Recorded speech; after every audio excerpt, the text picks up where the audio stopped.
Je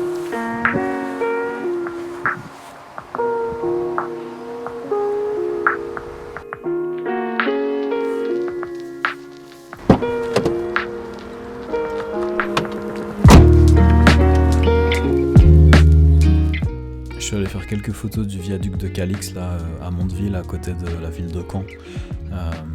C'est un pont qui fait un peu l'actualité en ce moment parce qu'il a été jugé dangereux, il y a des fissures qui ont été repérées.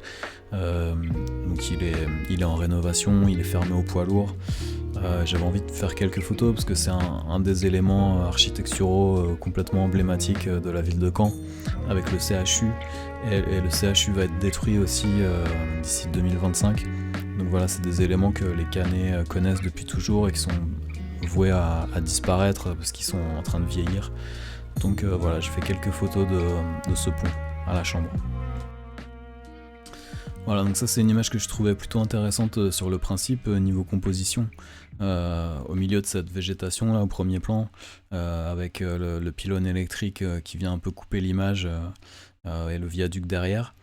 Par contre, j'ai eu une grosse entrée de lumière au niveau des arbres. Là, on voit en haut à droite.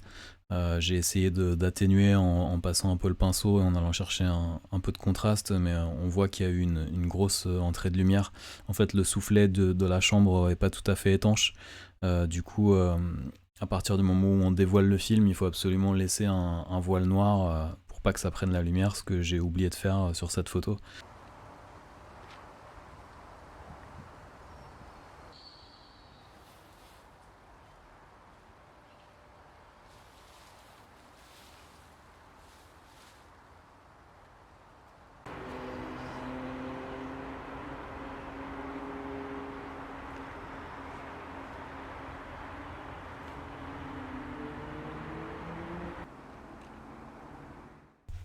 C'est assez plaisant de travailler comme ça à la chambre. Il y a toute une gestuelle qui est liée à cette pratique de la chambre photographique.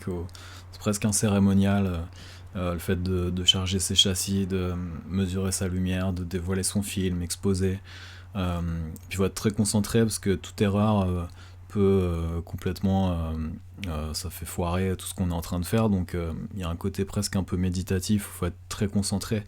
Euh, mais... Donc ça m'a plu ce côté-là. Par contre, au niveau du rendu, j'avais forcément des exigences qui étaient plus élevées que d'habitude parce que il y a beaucoup de travaux de référence pour moi dans ma tête qui sont faits à la chambre. Et lorsque je travaille comme ça, j'ai forcément voilà, des attentes qui sont de ce niveau-là, quoi, des photographes que j'admire, etc.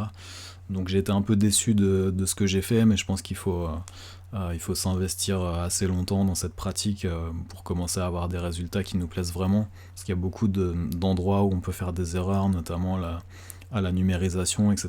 Le traitement des images est assez différent. Donc voilà, faut continuer, je pense qu'il faut vraiment pratiquer pour avoir les résultats escomptés.